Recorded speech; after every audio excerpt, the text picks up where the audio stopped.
My presentation today is really about transforming potential into jobs. We've talked about youth. This is a potential, or is it a burden? And I clearly think it is a potential, but in order to transform it into economic perspectives, we need to activate the potential that is there, and it doesn't come just by chance. So it's really about, understanding the innovators, the new innovative forces among the youth to activate them, and finally bring innovation, bring skills, human capital together with entrepreneurship in order for the kids, for the young graduates to be able to create their jobs and jobs for others and not only seek jobs. The outline of the paper is pretty classic. I start with an introduction, a review of literature, giving an overview about, how innovation and entrepreneurship, how do they relate? How do they relate to each other? And how do they relate to economic development, sustainable economic development perspectives? Because this is what we are really interested in.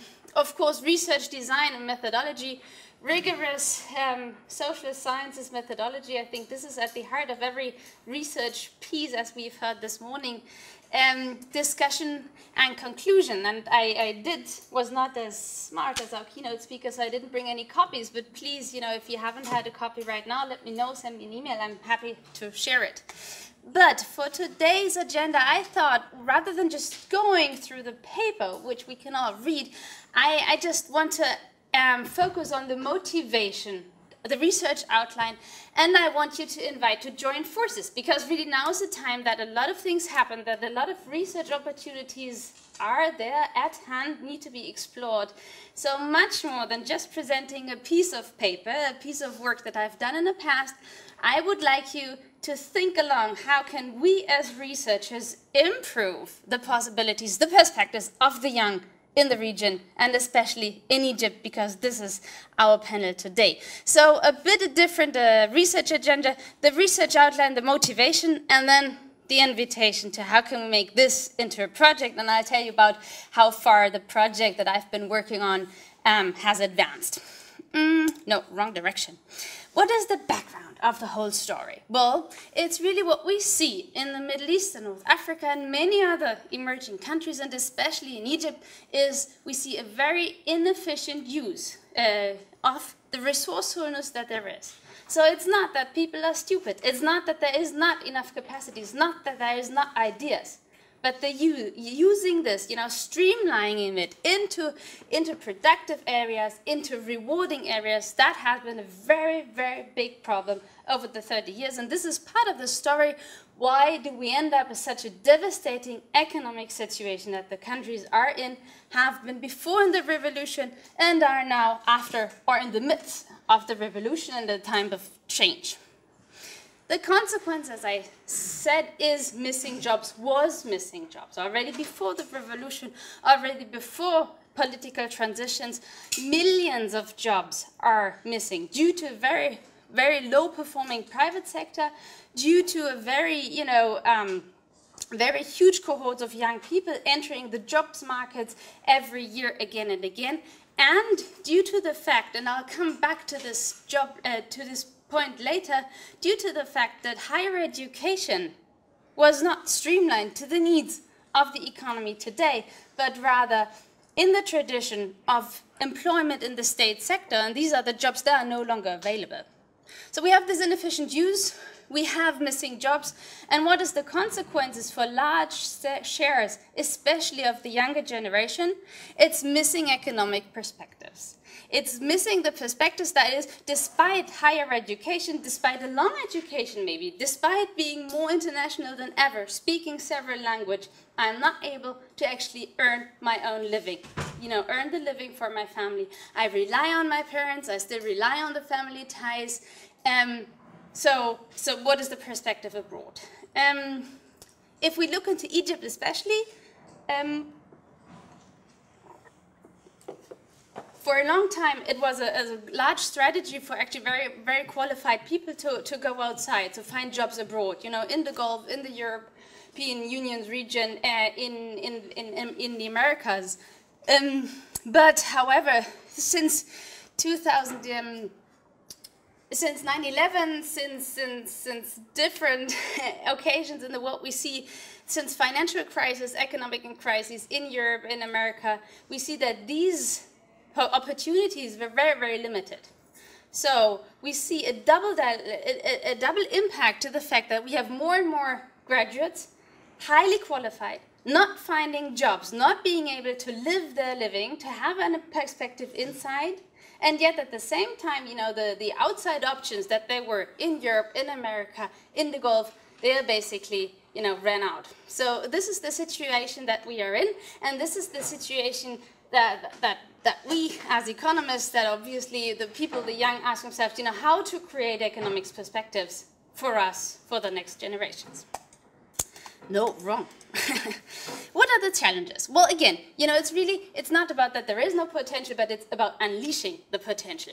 It's about channeling it into productive areas, into rewarding areas. It's about really the rebooting a reward mechanism. Because what we've experienced so far is that it was not about who was the best or the brightest, the most innovative to succeed in business and also in society, but it was very, very closely related to family ties, to connections, to personal relations. So obviously the incentive to invest into personal relations was much larger, because this is what was rewarded, rather than in education or fitted or criticism into innovative areas. And this whole thing basically comes back to building a knowledge society, something where knowledge is rewarded, something where knowledge is not only, you know, on the paper recognized as the key to economic development, as the key to sustainable economic perspectives, but also is lived through it, through reward mechanisms and the like. So what really is this challenge is to speed up economic development, but not for the sake of economic development, but through innovation, through entrepreneurship, and through marketable skills at the level of the graduates. So that's the puzzle. That is, and this is something that I said in the very beginning, graduates, because they are the employers in the future, they are, you know, the leading elites in the future, they need to be equipped with not only the skills to seek jobs, this is what they've done in the past, but really to create jobs for themselves and for others. So because the private sector is too slow right now, it will not be able to provide all the jobs needed. The state sector is not the employer, the large size employer of the future. So this is the key. So graduates with the skills to create jobs. What can research, or what can researchers do to actually help this perform? Well, the first thing is really broadening the understanding of skills and constraints of young and emerging firms. And this is something that is very difficult, and this is not very tracked in official records, because they're young, because it's difficult to track, because it's a quite new approach as well. You don't focus on the large firms, you don't focus on foreign investment. No, you focus on the potential that is there within the country, in the youth. Second, develop and strengthen entrepreneurial capacities at universities, in business schools. Well, especially in universities, this is something that is often neglected completely, and this is why I like MSM. You know, this is where it's not neglected. This is where this plays hand in hand, entrepreneurial capacities among the graduates, and this is something that needs to be taught right from the start. This needs to be something that can not only be taught, but needs to be within the spirit of education. The contribution to theory-based scientific research on innovation and entrepreneurship. And I'm talking innovation, not on high technology innovation. I'm talking, you know, technology diffusion, hands-on innovation, something that is fitted, appropriate for the needs of small and medium firms. 4, to provide empirical evidence and advice for informed decision making, because it's a big question at the policy level how to actually support this process. You know, how to support graduates in order to be entrepreneurs, how to support small, young, emerging firms and actually be able to succeed.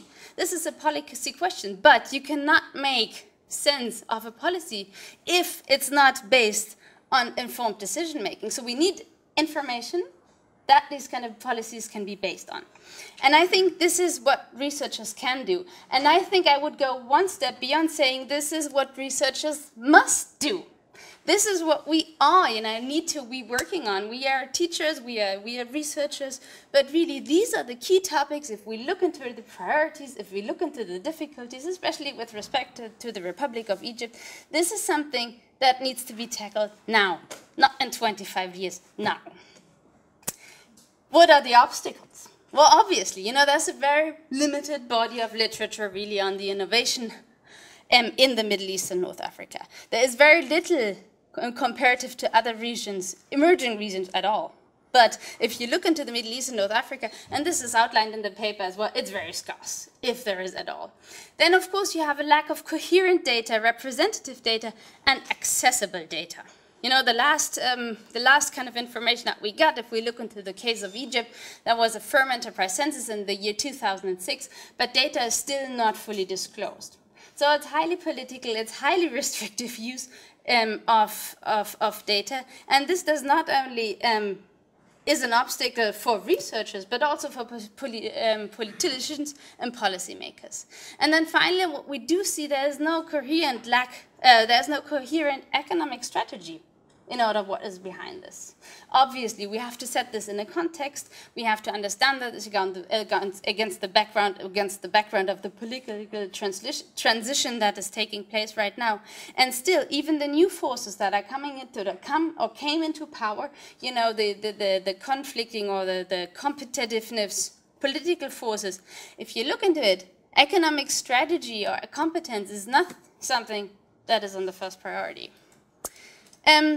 More obstacles, obviously, the pure fact of data collection was no priority due to political reasons. Obviously, these kind of data, they are pretty sensitive. So old regimes didn't really want to share these insights. They didn't even want to broadcast them. Economic development was not a priority. Right? It was about political stability. It was about all different kinds of priority, but not economic development as such. And this relates to a different paper that I've written together with a colleague from Kingston, Willy Spanias. We can prove that this kind of focus on political stability, rather in economic development, has cost the country to the effect that it led to an underinvestment in research and education. It led to an underinvestment in new technologies and technology adoption. And this is firing back, and this is something you need to make up in the future. Funding opportunities finally was a problem, but these are obstacles, so basically before the revolution, so to speak. What are the obstacles today? Well, data collection is still no priority. Right? I mean, this has to do with capacities. This has to do with the fact that people are busy doing other things and not caring about data collection. And yet, this is the time where decisions need to be made. And this is the time where decision makers need information about the basis. So this is a vicious circle, so to speak. Economic development is no priority either. Yes, job creation is on every pamphlet, you can see it everywhere, but really if you look into the programs, if you look into really what to do, you cannot see that economic development is a priority. And that has two reasons. One reason is that the ruling forces don't have much capacity in economics, in economic development. They are focused on other areas, and this is where their expertise is. And the second thing is, that again, this is a very tricky issue. It's a very long-term investment. But rather now people are, competing on a very short time frame. And so this is again conflicting.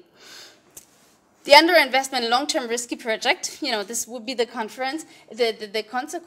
But instead, funding opportunities have improved amazingly. Right? I mean, every single donor has now recognized that the Middle East and North Africa needs some support now, not in 20 years, now. And the big question is, how to actually materialize this support. I myself have been working as an expert at the level of the European Commission for the past year, really redrafting science and technology cooperation between, you know, the European Union and the Arab world. Really, how to redirect this, how to make sure that research is not lost in the terms of transition, and at the same time kind of like to assure that the research that is done is within the time frame that is needed, will perform, you know, to the service of the people and the society, the economy. So, what is the consequence? What I thought, well, again, I'm not going to present, I can give you a list of literature of the things I did, you know, everything is in the paper. But what is that we can actually do? We, as we meet here, and I've presented an earlier version of this project in Cairo earlier this year. I think the aim is, and should be, theory-based, empirical studies of young innovators and entrepreneurs. Because this is the target group that is almost never asked or made an explicit subject of research. So really systematically linking students and young entrepreneurial activities. This basically requires two things. You know, you have to have the background at the university, have to cooperate with the university, look at what kind of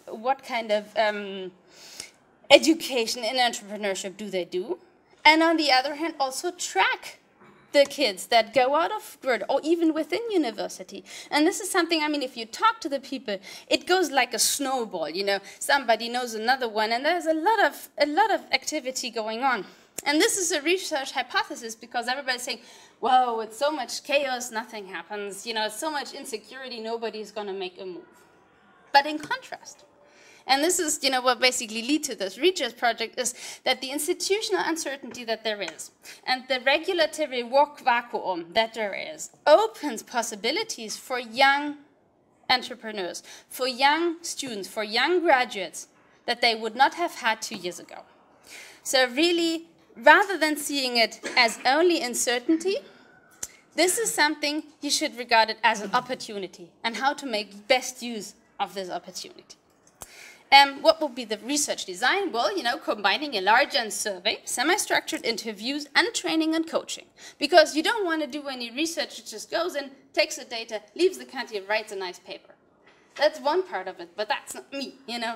Combine it with teaching, combine it with coaching, with training, what MSM does, in order to not make it lasting, you know, make it long-lasting and sustainable. That means at the level of the university, you would have to need a representative sample of graduate student and recent graduates. That's an okay thing to do if you have a reliable institution to work with. And we do experience that institutions are more and more opening up. 2 years ago, I mean, we approached them 3 years ago with this kind of design. We said, no, you know, could not do this. But now, yes. So the idea was really not only to take one institution, but maybe take a couple. And then of the level of the firms, honestly, young innovators, that is, start of business after January 2011, in order to really catch this, okay, before and after kind of like dynamism. Goes without saying, you know, it should be teams, it should be intercultural teams for both sides, both countries, to be able to learn from each other, you know. State-of-the-art qualitative and quantitative analysis. I think this is very important to combine the two sides of the medal, and the evaluation. What is the status quo? Because I'll hurry a bit because I only have 3 minutes. Well, again, you know, we presented this, and international funding and bilateral funding are very, very interested. Very interested. So now the challenge for us is really finding committed, qualified, and reliable partners. We missed one call because we could not, and this is something that has to do with communication mostly, because it's very difficult, you know, if you are in Europe and not happen to be in Egypt at this time, to get the documentation straight. It's simply a bureaucratic measure, but that was in the past, because of the turbulences, the big obstacles for international cooperation. And I think this is something that, you know, we just know, we learned, obviously, even with our partners, but that we would find even more, and that's why I just keep presenting this, different them to actually attract more and more partners. Connect to the young innovators and entrepreneurs. This is something that is very easy. I thought this could have been an obstacle, but in contract, this goes very, very easily, and it's very well received. I stop here. I have an overview of what I have done so far. What did I contribute? So what's the background? What can you relate to? But honestly, you know, keep in touch. Let me know if you're interested. This is an ongoing project, and we have several calls that we will reply to. And I'll be happy to, you know, include as many researchers, institutions as possible. Thank you very much for your attention.